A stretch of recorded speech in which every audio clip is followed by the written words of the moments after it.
Yay! I'm sorry if I've got anything in my teeth. I just had a scone with jam, so obviously these little pips. I think I need to stop wearing this top. I don't like how my body looks in it. I'm like, yeah. Anyways, nobody else. Welcome to the Sinful Like Us reading vlog. According to Goodreads, I'm about a quarter of the way through so far.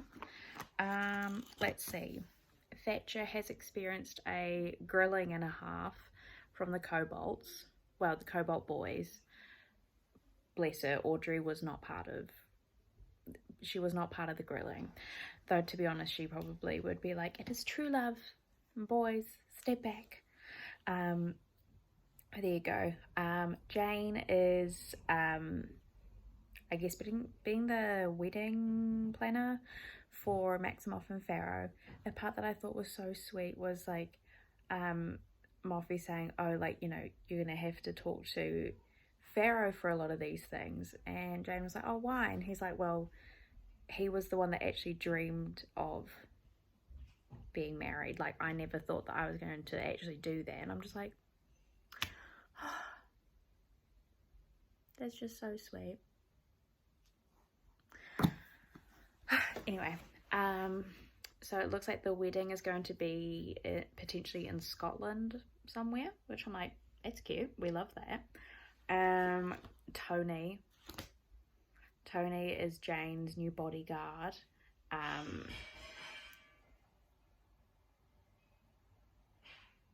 Okay. I think that was a pot or a pan in the kitchen. I'm just going to quickly check. Okay, I've checked. All is well. So that's good. I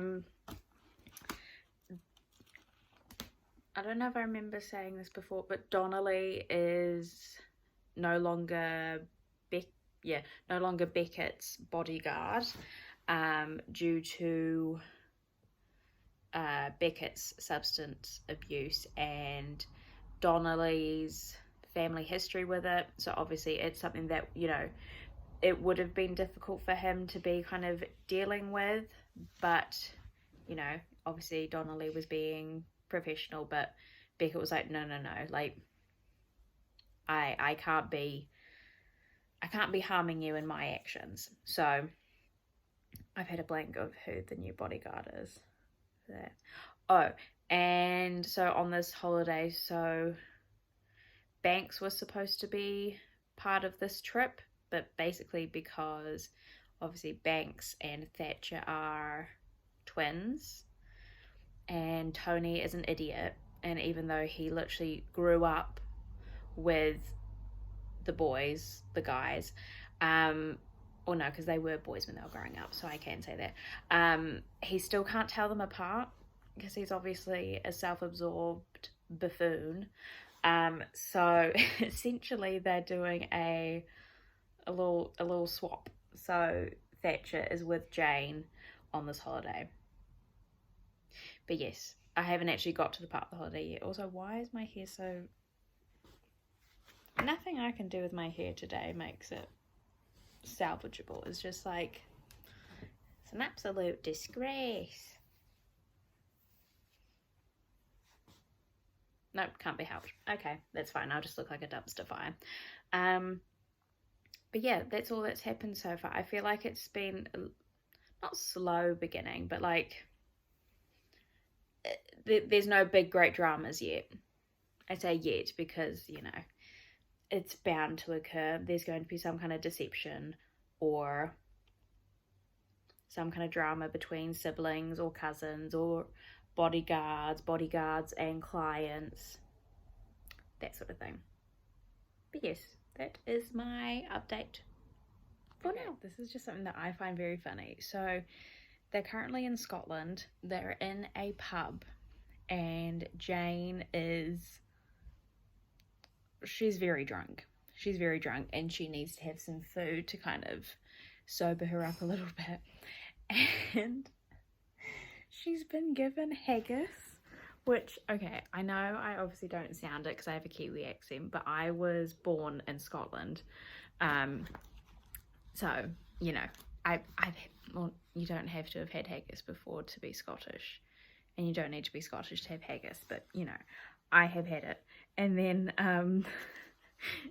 Farrah goes, you do realise the goal is to sober her up, not make her puke. Now, I'm so sorry. I am a disgrace to my birth country. I too find haggis revolting. I don't know if I just had one. No, because I tried it multiple times. But, you know, I had it on Burns night a couple of times and it's not for me. So I genuinely found this very funny because I'm just like, I couldn't agree with you more. Do we actually know where in Scotland they are? I'd love to know like where they are so then I can like Google the like pictures of like the surroundings. I don't know. Or do we not know? It's literally just the Highlands somewhere. Tony, still hate him. He's gross.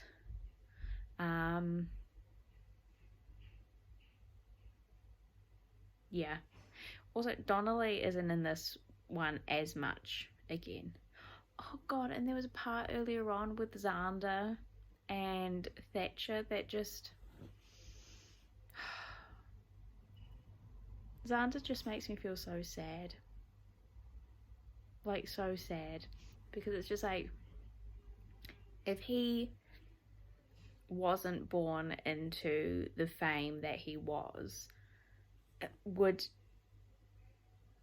he be as recluse and, you know, keep things to himself and, you know, let it ferment? Ferment sounds gross, but I lost all other words at the moment. Would he be as anxious as he is?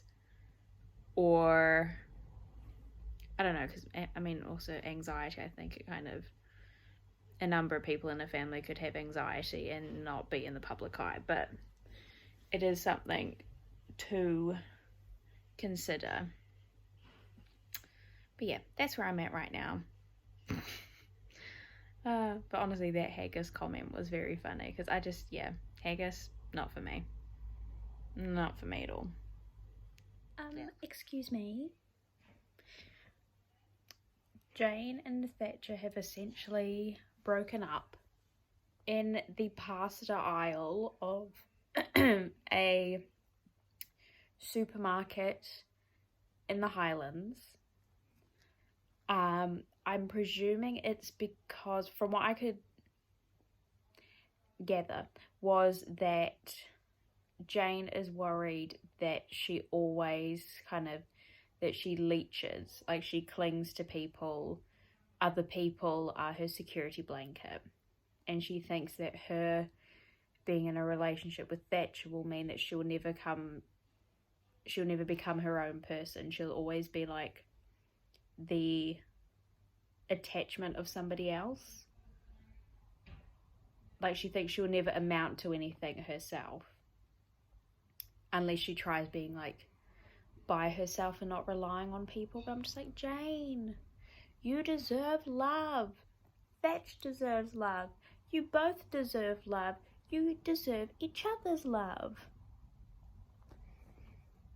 This man has somehow made me love when somebody says honey.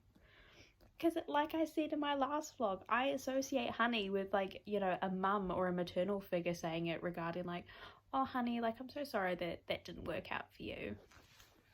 Oh. Except I swear I keep, like, underlining every time this man says honey, because I'm just like, oh. But then there's a blizzard kind of thing that's happening, and so they try to drive back to the, what's it called, Macintosh House or something like that, but there keeps being black ice, so now they've just stopped where they are because they were hydroplaning. Is it hydroplaning if it's not rain? I don't know. Anyway, so now they're stuck, but have just broken up with one another. Oh God, it's the tension. But, like, this isn't, like, good tension, like, oh, something's about to happen here. I'm just like, this is sad tension, bad tension. I don't like it. Anyway. I'll catch you later, I guess. It's okay, guys. They're back together. They're back together. It's okay. It's all right. It's okay. It's okay. It's literally the same chapter as well. I'm just like, yes. I mean, technically, it's forced proximity, so obviously it was going to happen. But, like,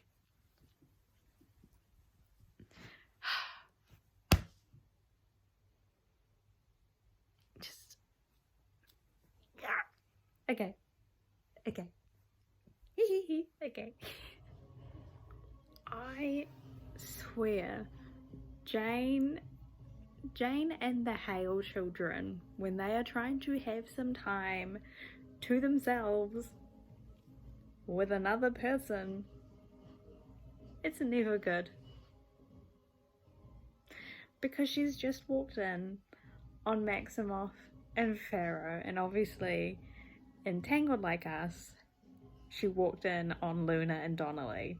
And I'm just like,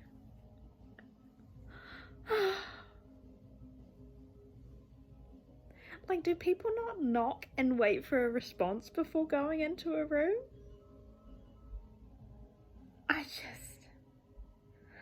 Oh no. It's like, Jane, again? And it's the fact every time she does, you know, like, you know, some people, they like walk in and they go, oh, sorry, and they quickly leave. Homegirl is frozen every time. She just goes, oh. And I'm like, Jane, move your legs. Oh no. It's just so unfortunate. It's like these people, they are snowed in. The people who have periods are running out of period products, and obviously because they're now there for like 2 weeks longer than they were supposed to be, that they're kind of like,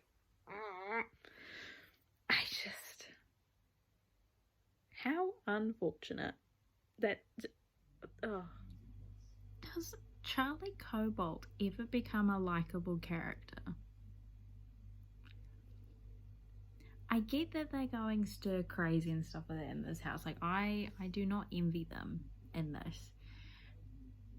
But he hurled a book at Maximoff's head, where Maximoff is very sleep deprived and kind of sleeping on Pharaoh's shoulder. But Pharaoh catches the book in time, but obviously him doing that, you know, jostles Maximoff awake.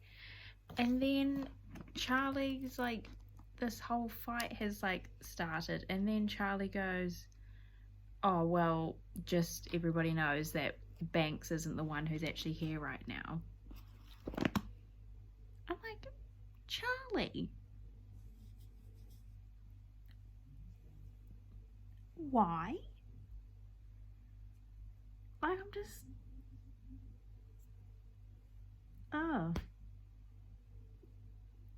just why? Rose has now helped Jane figure out that she actually does in fact have a passion, and that is of course wedding planning, which we have as a reference on the hardback. I mean, this is more so Maximoff and Pharaoh's kind of like wedding binder thing that Jane has, but I love it. There's more things that obviously I can already pick up from this, but I'll do that once I finish the book, which won't be that far away because I've only got that much left. Yeah, I have just underlined so much. But they're engaged. Yay! They're engaged, and now Thatcher is at one of the infamous, we're going to like one of the infamous Cobalt family Wednesday dinners. So there's that. And he gave her the dog tags.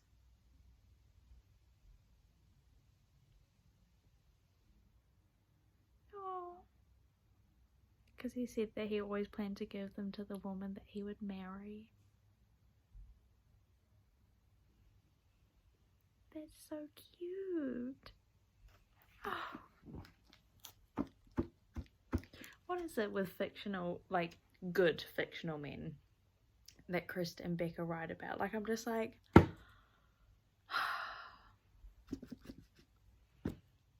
I mean, my absolute favourites will still be Lowe and Garrison, but still, stop that right now. Now, I did know that Maximoff and Pharaoh end up having a kid. At least I thought that was the case because of bits that are on the cover. Yeah, I'm pretty sure bits that are on the cover of Headstrong Like Us. And I should have considered this before, but Jane has just told Thatcher that that she wants to do the same thing that her mum did for Daisy, which is to be a surrogate. And I'm just like, wow. But then, obviously because it's two guys, the kid would be part her. So it's like, so me thinking of the logistics of this, so then I'd think that it would have to be Pharaoh, like biologically Pharaoh and Jane's, because you can't really do Maximoff and Jane.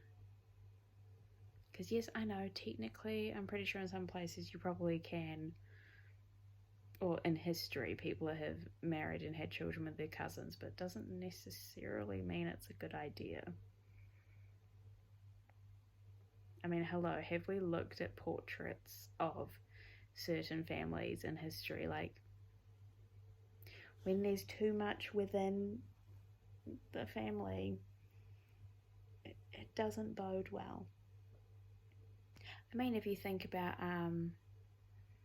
was it the Tsars of Russia or something like that? Ones where it's like, one of Queen Victoria's children, they had that, that, like, illness or disease or disorder, I'm not quite sure what it is, where, like, you bleed out very easily. But yeah, we don't want. Okay, and now Thatcher was running late to the Cobalt dinner, but SFO, they need to always have the vehicles, fueled up. But they did not do that. So he was at a petrol station, and then he sees this cat. He sees this little cat that's got blue eyes like Jane, and he's decided that this cat is going to be called Little Jane, and that because Jane wouldn't just walk away from the cat, he now has to take the cat to the Cobalt dinner. How many cats does this girl have at this point? I've got no idea, but it's quite a few. But it's also cute because it makes me think of yesterday's book, where he was willing to adopt that kitten because he knew that Jane wanted it, but was like, oh, I don't really have the space now. And it's just like, oh. Again, Thatcher honestly reminds me a lot of Reich, I think, in the sense that he's, he's very hard and like gruff on the outside, but he's a little marshmallow on the inside. For the people he cares about, he's just a little marshmallow. Anyway, okay, so I just finished Sinful Like Us. Again, like all the others, she's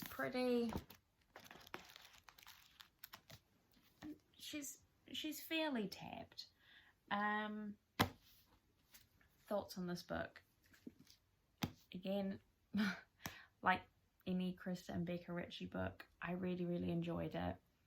I wish that there was, part of me wants there to be another Jane and Thatcher book, but of course there isn't, because the next one which I'm still very excited about this book though, is Headstrong Like Us, which is obviously Maximoff and Farrow's last book. So, because like this one we don't see Thatcher and Jane get married, but quite a few things occurred since I last filmed, but they were kind of very hectic. I was getting panicky, so I just needed to continue. I'm sorry, but I just needed to continue reading and not check in.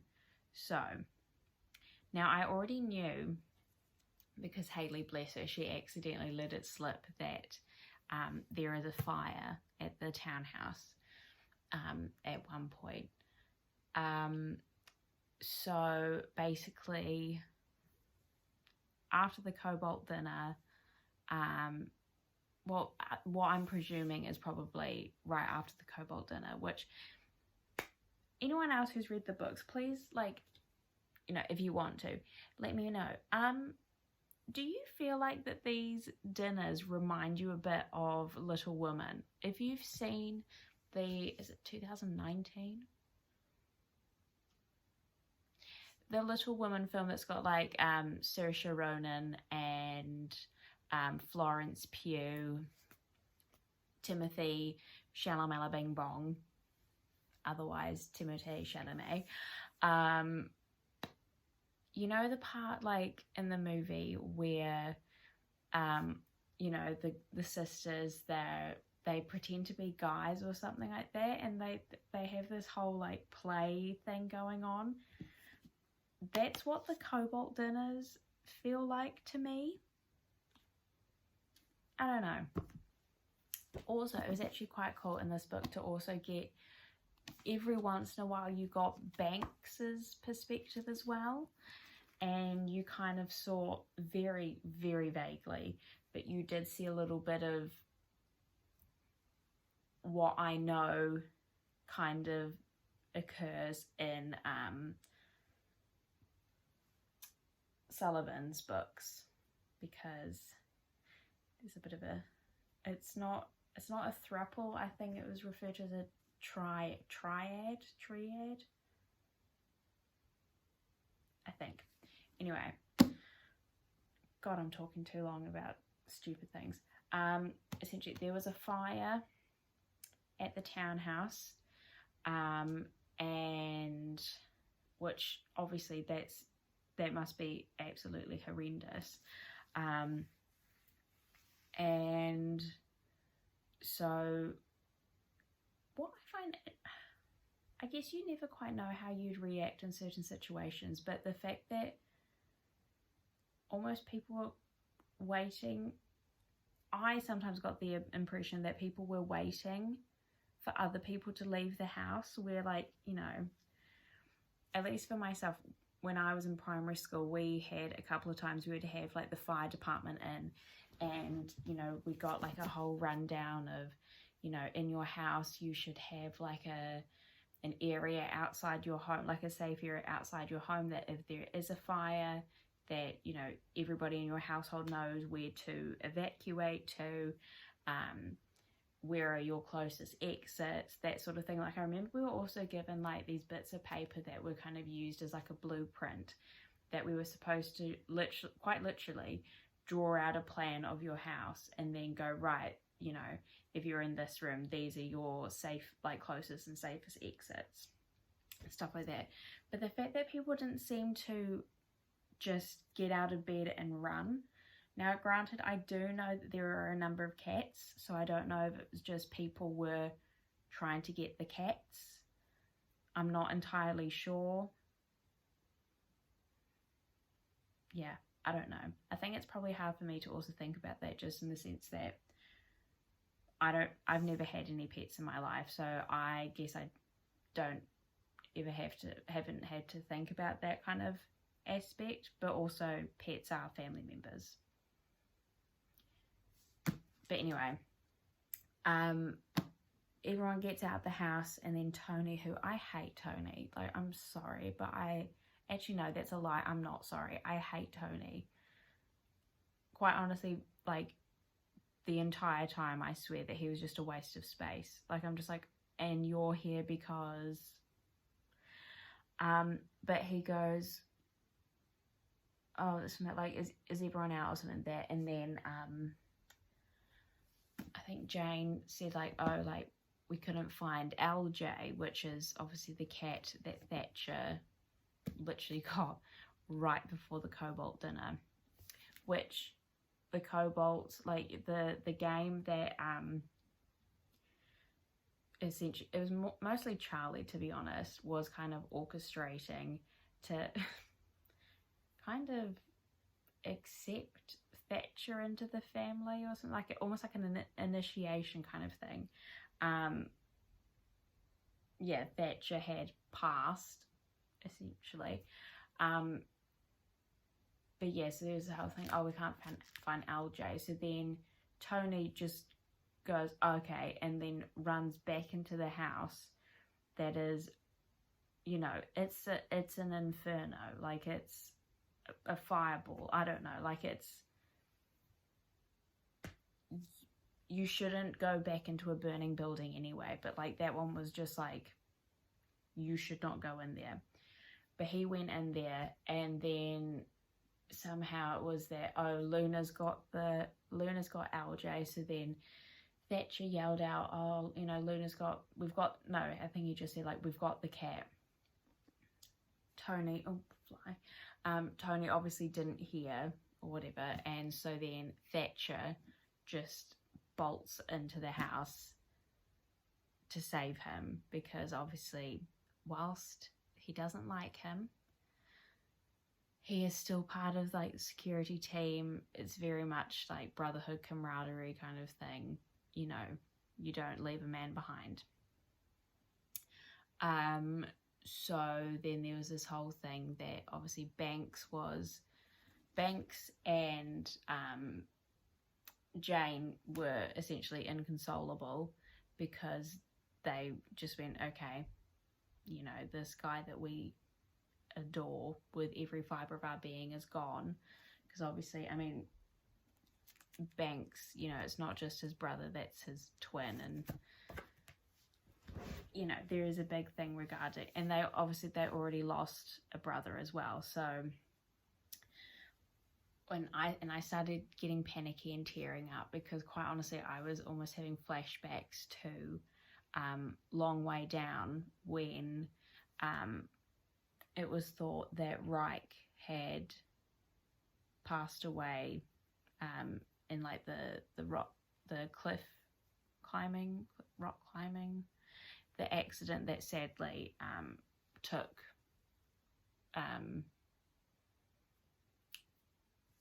Sully's life. Obviously not Sullivan Meadows, but Reich's friend, in the sense that Lo and Daisy were inconsolable. And then more things occurred, and then Thatcher, somehow the garage door opened, and then Thatcher was carrying Tony. And yeah, so there was that.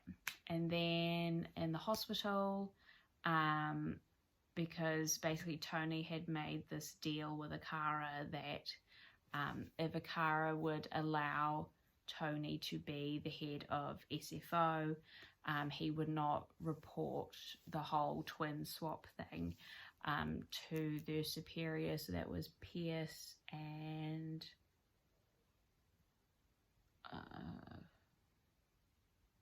having a blank of his name right now, but basically the two superiors. And then what ended up happening is Akara went, right, like, I'm actually now just going to start my own security company, and he basically just went to the SFO guys, like, where the actual brotherhood and camaraderie is. And he's like, you know, I don't know if this is going to work, you know, you're not going to be paid as much, but, you know, I'm starting my own thing. You know, you can either, you know, no hard feelings, but, like, you can either come onto my company or continue and have Tony as your superior. And obviously SFO being SFO went, no, we're with you, my man. So there was that. And then Xander, even though he's a minor, Xander could still have Banks as his bodyguard, because basically Lily and Lo had put it to him, who, like, you know, do you still want him as your bodyguard? So that was all cool bananas. So Tony is now Connor Cobalt's bodyguard, and I'm like, good luck to you, sir, because I mean, Connor Cobalt is Connor Cobalt. Like, honestly, good luck. There is nothing else really to be said. What else? So then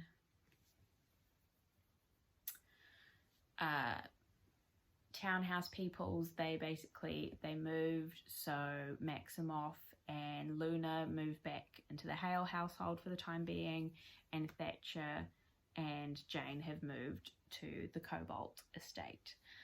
I think it's estate. I don't know. It seems like a bloody castle almost. Like, it's just like insane. At least what I picture it to be, like, insane. And when I say, or maybe more like maybe a French palace or something. Anyway, so that occurred.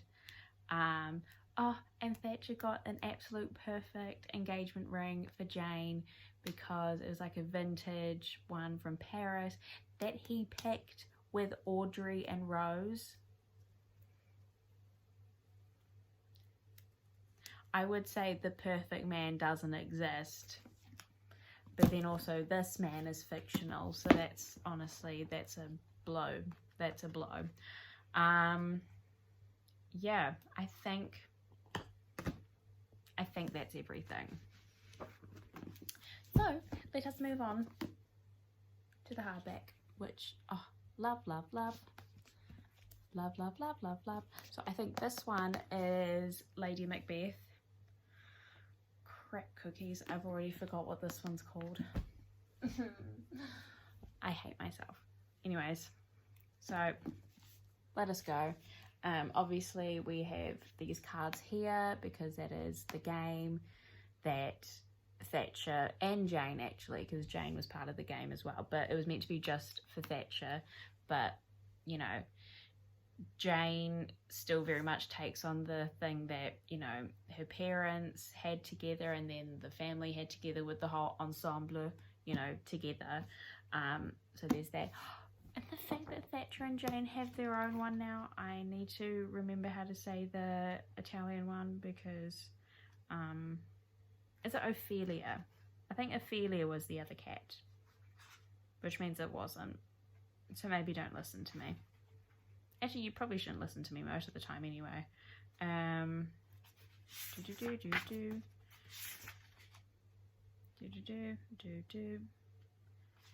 not going to find this, am I? I'll just do like elevator music or something for a little bit, just like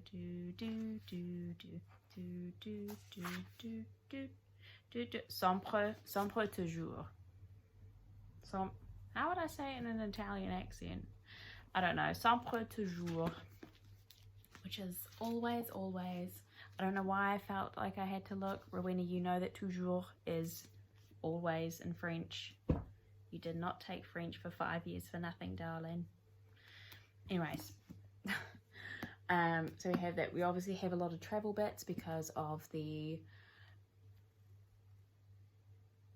honestly, the holiday that wasn't very fun in the Highlands, which is honestly, that's upsetting. Maybe you should have gone to Edinburgh, because Edinburgh is exquisite. Am I biased because I was born there? Potentially. But Edinburgh, beautiful. Princess Street Gardens, one of my favourite places of all time. Love. Anyways, I'm guessing this must be Macintosh House. I'd say this is kind of like the Highlands. Suitcase, passport, the snowflake, because they were snowed in, as people always are on things, you know, if they go holiday to, you know, the Wop Wops.